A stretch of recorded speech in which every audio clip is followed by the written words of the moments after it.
तो दोस्तों वो एपिसोड रिलीज हो गया जिसका हमने काफी टाइम से इंतजार किया था, तो इसे अंत तक देखना आपको मजा ही आ जाएगा। तो जैसा कि हमने पिछले एपिसोड में देखा था, एल्डर सुन और ली मुआन की शादी हो रही होती है। काफी सारे मेहमान वहां पर आ चुके थे, लेकिन ली मुआन को तो वहां पर वांग का इंतजार होता है कि कब यहाँ पर वांग आकर इस शादी में रुकावट डालते हुए उसे यहाँ से ले जाएगा और सारे के सारे दुश्मनों का मुकाबला करेगा। तब इतने टाइम का जो ली मुआन का इंतजार होता है ना, वो वहाँ पर पूरा हो चुका था। सारी चीजों को तहस नहस करते हुए वहाँ पर वांग आ रहा होता है, जिसे देखकर ली मुआन एकदम ज्यादा खुश हो जाती है। जिसके बाद यहाँ से ये एपिसोड शुरू होता है। तो इस एपिसोड की शुरुआत में पूरा का पूरा जो शादी का मंडप बना था वो एकदम तहस नहस होना शुरू हो जाता है, और ये काफी ज्यादा स्ट्रॉन्ग प्रेशर की वजह से हुआ था। हर तरफ बिल्कुल रेड ऑरा फैल गया होता है। किसी को कुछ समझ नहीं आ रहा था कि यहाँ पर अचानक से ये हुआ क्या। वो ऑरा का प्रेशर इतना खतरनाक होता है कि सारे लोग वहाँ पर अपनी जगह छोड़ छोड़कर इधर उधर गिरना शुरू हो जाते हैं। कोई खुद को वहाँ पर रोक ही नहीं पा रहा था, लेकिन ली मुआन बड़े शान से वहाँ पर खड़ी होती है। वो काफी ज्यादा अंदर से खुश होती है क्योंकि उसे पता था कि ऑरा का प्रेशर किसका होने वाला है। तब वहाँ पर एल्डर शैन नाम का एक एल्डर आता है। वो वहाँ पर उस पावर को देखकर कह रहा था, यहाँ पर ऐसा लग रहा है कि कोई टॉप लेवल का मास्टर आ रहा है, वरना किसी नॉर्मल बंदे की औकात नहीं कि इतने भयानक ऑरा के प्रेशर के साथ वो यहाँ पर आए। एल्डर शैन वहाँ पर इस पूरे के पूरे सेट का जो लीडर मास्टर होता है ना, जिसका नाम ल्यू फई था, उससे कह रहा होता है, एल्डर ल्यू फई, क्या आपने यहाँ पर किसी बहुत ही ज्यादा पावरफुल बंदे को इन्वाइट किया है क्या? अगर इन्वाइट किया है तो आपको वहाँ पर जाकर उसका स्वागत करना चाहिए। अगर हमने वहाँ पर जल्दी नहीं गए तो हो सकता है कि पूरी की पूरी जगह को तबाह कर देगा, क्योंकि जहाँ तक कि मैं उसका ऑरा का प्रेशर महसूस कर पा रहा हूँ, वो बहुत ही ज्यादा गुस्से में लग रहा है। हम यहाँ से सारे एल्डर को एक बार जाकर वहाँ पे भेजना चाहिए ताकि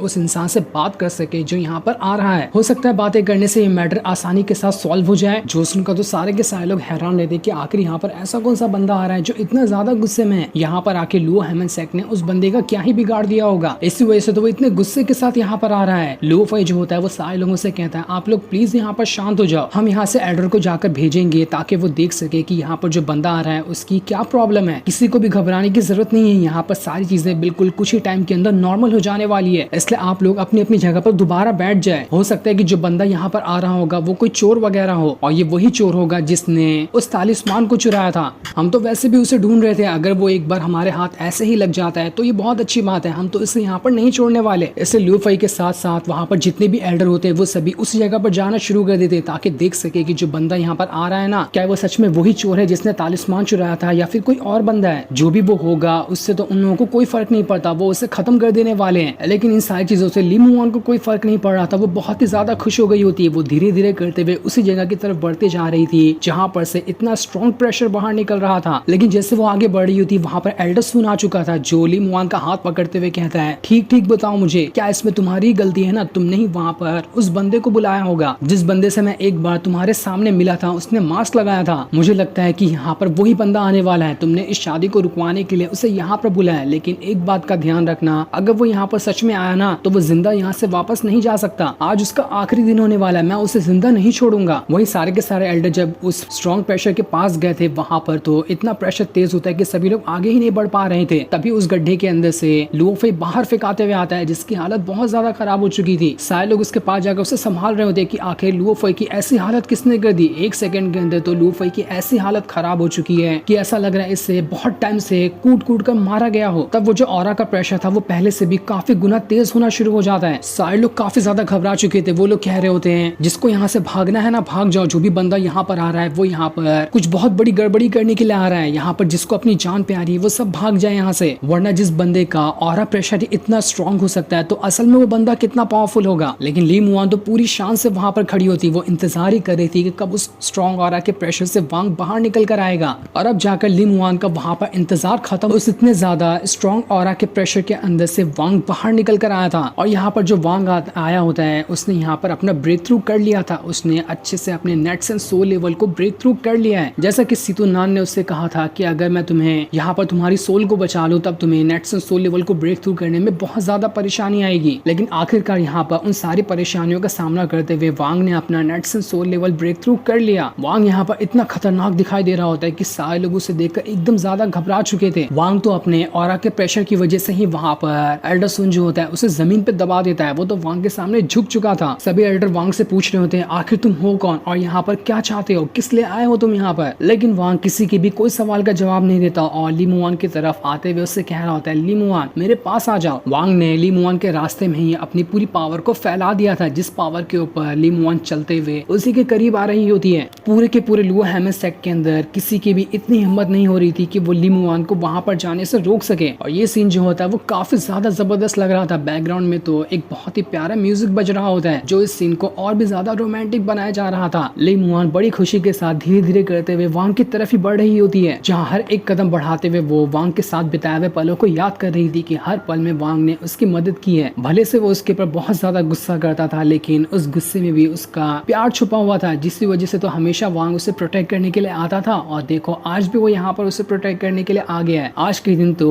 उसे वांग की सबसे ज्यादा जरूरत थी और यहाँ पर वांग ऐसे ही नहीं आया बल्कि अपना ब्रेक थ्रू करके आया, ताकि अब कोई भी ताकत उसके सामने क्यों ना आ जाए, वांग उसे नहीं छोड़ेगा। वांग भी ली मुआन को देखकर बहुत ही ज्यादा खुश था कि ली मुआन ने भी हर खतरों में मेरा साथ दिया है। उसने काफी अच्छी अच्छी चीजें मुझे बना कर दी थी ताकि मुझे उससे थोड़ी प्रोटेक्शन मिल सके और आगे चलकर मैं उसका इस्तेमाल करते हुए लोगों के साथ फाइट भी कर सकूं। ली मुआन के आंखों से तो वहाँ पर खुशी के आंसू निकल रहे थे। वो अपने आंसुओं को छुपा नहीं पा रही होती है और वो ज्यादा देर तक वहाँ पर वांग से मिले बगैर इंतजार भी नहीं कर पा रही थी, इसलिए वो चलने के बजाय भागते हुए उसकी तरफ बढ़ना शुरू कर देती है। पर इस चीज को देखकर तो एल्डर सुन बहुत ही ज्यादा गुस्सा हो चुका था। को बर्दाश्त ही नहीं हो रहा होता है कि वांग यहाँ पर आकर मेरे सामने मेरी दुल्हन को ले जा रहा है। वो वहाँ पर अपनी स्वॉट टेक्निक को एक्टिवेट कर लेता है ताकि उसकी मदद से वो वांग के ऊपर अटैक करके उसकी जान ले सके। लेकिन वांग ने अपनी पावर का इस्तेमाल करते हुए उसकी सारी की सारी स्वॉट को एक सेकंड के अंदर ही पानी की तरह हवा में गायब कर दिया था और वो स्वॉट पानी के कतरों में बदल गए होते हैं। और उसके बाद तो उसने एल्डर सुन के ऊपर ऐसा अटैक किया था कि उसका वहाँ पर भेजा तक के हिल जाता है और वो वहाँ से बहुत दूर फेंका चुका था। ऐसा लग रहा था कि एक ही अटैक के अंदर उसकी जान चली गई और होता भी ऐसा ही है। वो वहाँ पर पूरी तरह से गायब भी हो चुका था, उसका एग्जिस्टेंस ही पूरी दुनिया से खत्म हो गया होता है बस वहाँ के एक छोटे से अटैक की वजह से। ये देखकर तो एल्डर उनका फादर काफी ज्यादा गुस्सा हो चुका था कि आखिर इस वांग की हिम्मत कैसे हुई मेरे बेटे की यहाँ पर जान लेने की। वो भी वहाँ पर अपनी एक बहुत ही पावरफुल स्वॉट टेक्निक को एक्टिवेट कर लेता है। उसका इस्तेमाल करते हुए उसने वांग के ऊपर बहुत ही पावरफुल अटैक कर दिया था, लेकिन वांग यहाँ पर भी उसकी सारी की सारी स्वॉट को बस पानी के कतरों में बदलते हुए गायब कर देता है। किसी का अटैक तो वांग के करीब तक नहीं आ पा रहा था, तो उसके ऊपर अटैक लगने की तो बात ही छोड़ दो। वांग अगले ही एक सेकंड के अंदर एल्डोस उनके फादर के ऊपर भी ऐसा अटैक करता है कि वो भी वहाँ पे पूरी दुनिया से ही गायब हो जाता है। और दो बदमाशों को खत्म करने के बाद वांग जल्दी से ली मुआन के पास आता है और उसका हाथ पकड़ते हुए उसे अपने बाहों में उठा लेता है, जो सीन काफी ज्यादा जबरदस्त लग रहा था। सारे लोग बस इन दोनों को यहाँ पर देखे जा रहे होते हैं, किसी के अंदर हिम्मत नहीं थी कि वो यहाँ पर वांग को रोक सके। वांग वहाँ पर जितने भी लोग होते हैं उन सभी से कह रहा होता है, देखो यहाँ पर मेरी ना इस एल्डर सुन और उसके फादर से पर्सनल दुश्मनी थी, इसलिए मैंने इन दोनों को यहाँ पर खत्म कर दिया है और अब मैं यहाँ पर से ली मुआन को लेकर जा रहा हूँ। मेरी किसी और से कोई दुश्मनी नहीं है, लेकिन अगर यहाँ पर कोई भी मेरा रास्ता रोकने की कोशिश करेगा ना, तब मैं उनका भी वही हाल करूंगा जो मैंने इस एल्डर सुन और इसके फादर का किया है। जितने भी वहाँ पर लोग आए थे ना, दूर दूर के मेहमान लोग, वो सारे लोग वहाँ पर वांग को ग्रीट करते हुए भाग जाते हैं कि नहीं नहीं सीनियर, हमारी कोई औकात नहीं कि हम आपके सामने खड़े हो सके, इसलिए हमारा यहाँ से भाग जाना ही बेहतर है। पूरा का पूरा हॉल बस एक सेकंड के अंदर देखते ही देखते खाली हो चुका था। बस गिने चुने जो लो हेमेस सेक्ट के पुराने एल्डर होते हैं वहीं पर वहाँ पर बचे हुए थे। उन सारे लोगों की भी हिम्मत नहीं हो रही थी कि वो यहाँ पर वांग को रोक सके, इसलिए वो सारे लोग वहाँ पर कह रहे होते हैं, सीनियर हमें माफ कर देना, हमें नहीं पता था कि ली मुआन जो है ना वो आपकी दोस्त है। अगर हमें पता होता तो हम कभी भी ली मुआन की परमिशन के बगैर ये शादी नहीं करते। हम यहाँ पर इस सेट को और ज्यादा मजबूत करने के लिए ली मुआन की शादी यहाँ पर करवा रहे थे और शायद इसी वजह से आपकी दुश्मनी एल्डर सुन और उसके फादर से हो चुकी थी, लेकिन इसमें हमारी कोई गलती नहीं है। हम यहाँ पर उम्मीद कर रहे हैं कि आपका जितना भी गुस्सा था हमारे सेट के प्रति वो अब शांत हो चुका है और अब यहाँ पर आप कुछ भी गड़बड़ी नहीं करेंगे, इसलिए हम आपके सामने ग्रीट करते हैं और आपसे दोबारा से माफी मांगते हैं ताकि आप यहाँ पर अपना गुस्सा शांत कर दें और इस सेट में अभी जितने भी लोग बचे हैं उन सभी को जिंदा छोड़ दें। लेकिन तब वांग उन सभी एल्डर से कह रहा था, तुम्हें यहाँ पर क्या मैं बेवकूफ दिखाई देता हूँ? तुम्हें पता था कि एल्डर सुन और उसके फादर ने यहाँ पर कितनी ज्यादा गड़बड़ी की है? उन लोगों ने अपनी पावर को बढ़ाने के लिए कितने मासूम लोगों की जान ली और कई सारे किंगडम को बर्बाद कर लिया, लेकिन तब भी तुम लोग गूंगे बहरे होकर सारी चीजें सुन और देख रहे थे। तब तुम्हारे अंदर हिम्मत नहीं आई थी क्या कि यहाँ पर तुम एल्डर सुन और उसके फादर को रोक सको? लेकिन तुम लोगों को तो इसी चीज के मजे आ रहे थे ना, क्योंकि उन लोगों ने तुम्हें भी फायदा किया था और तब तुम लोग यहाँ पर चाहते हो कि मैं तुम लोगों को ऐसे ही जाने दूंगा। मैं यहाँ पर उन सारे के सारे एल्डर को खत्म कर दूंगा जिसने एल्डर सुन और उसके फादर का साथ दिया था, जिसके बाद तो वो वहाँ पर सभी एल्डर के ऊपर अटैक करना स्टार्ट कर देता है। वो एल्डर लोग वहाँ पर अपनी पावर का इस्तेमाल करते हुए उसके अटैक को रोकने की कोशिश करते हैं, लेकिन वांग का अटैक तो यहाँ पर सच में बहुत ज्यादा खतरनाक दिखाई दे रहा था। कोई भी उसके अटैक को वहाँ पर नहीं रोक पा रहा होता है। सारे एल्डर एक साथ भी क्यों ना आ जाए, तब भी उनका वहाँ पर अटैक बेकार ही जा रहा था, जिस वजह से किसी को कुछ समझ नहीं आता कि अब वो यहाँ पर वांग का कैसे मुकाबला करेंगे। जो सीन दिखाते ही ये एपिसोड यहीं पर एंड हो जाता है। Thanks for